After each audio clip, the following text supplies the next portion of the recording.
Assalomu alaykum hurmatli talabalar. Hayot faoliyati xavfsizligi fanidan navbatdagi ma'ruza darsimizni boshladik. Mavzu: favqulodda vaziyatlar, ularning turlari va xususiyatlari.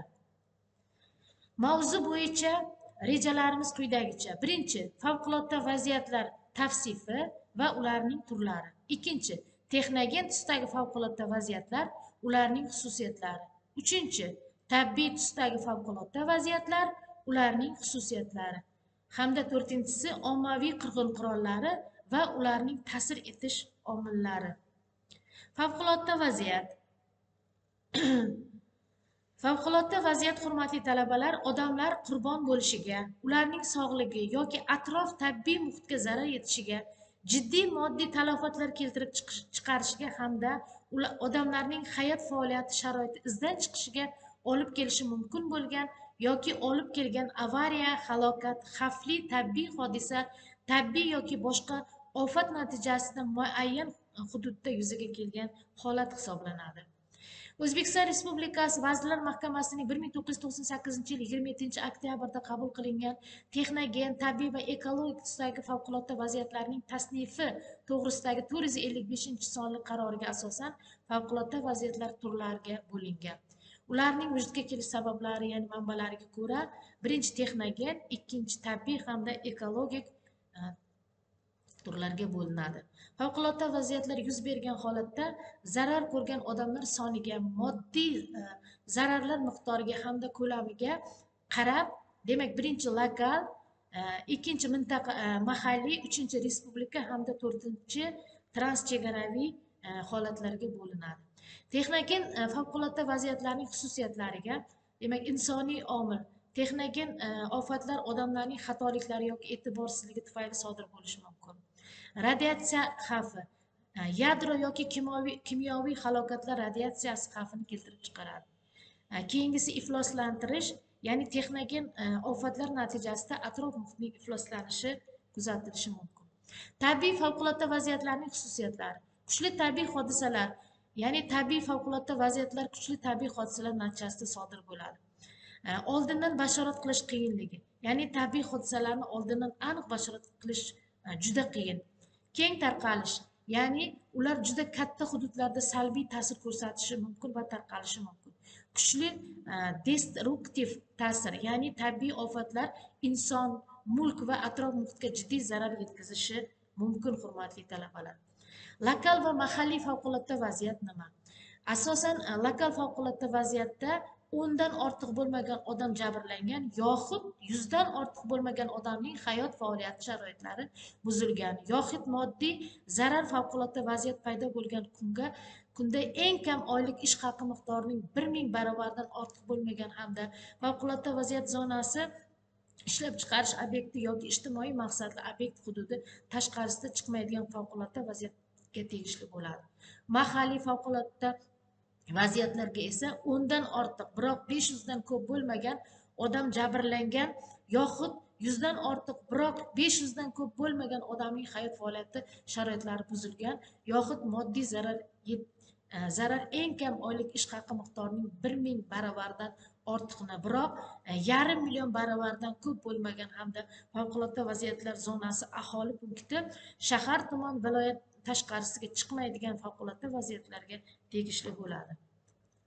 Respublika va transchegara favqulodda vaziyatlarga, respublika favqulodda vaziyatlarga 500 dan ortiq odam jabrlangan yoxud 500 dan ortiq odamning hayot faoliyati sharoitlariga buzilgan yoxud moddiy zarar eng kam oylik ish haqi miqdorining 500 000 barobardan ortiq bo'lgan hamda favqulodda vaziyatlar zonasi viloyat tashqarisiga chiqadigan favqulodda vaziyatga tegishli bo'ladi. Transchegara favqulodda vaziyatlarga esa bunda mamlakat tashqarisiga chiqadigan yoxud favqulodda vaziyatlar chet elda yuz bergan va O'zbekiston hududiga daxl qiladigan favqulodda vaziyatlarga tegishli bo'ladi.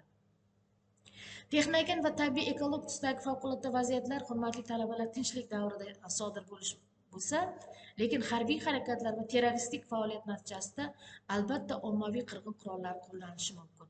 Ommaviy qirg'in qurollarini biz 3 turga, ya'ni yadroviy, kimyoviy hamda biologik, bakteriologik turlarga bo'lamiz.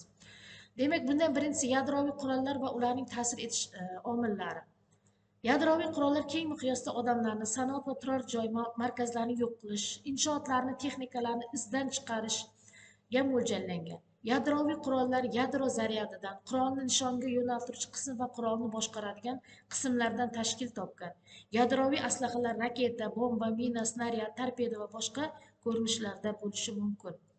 Yadro qurolining hamma turdagi portlatishlarda quyidagi ta'sir etayotgan omillar hosil bo'ladi. Birinchi zarb to'lqini, ikkinchi yorug'lik nurlanishi, uchinchi o'tuvchi ya'ni singuvchi radiatsiya, to'rtinchi radioaktiv zararlanish, beshinchisi elektromagnit impuls hisoblanadi.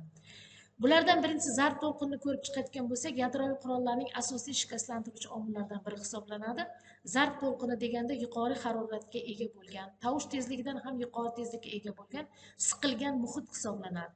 Qurol portlatilayotgan muhitga qarab u havodagi, suvdagi va yerdagi to'lqin zarbalariga bo'linishi mumkin.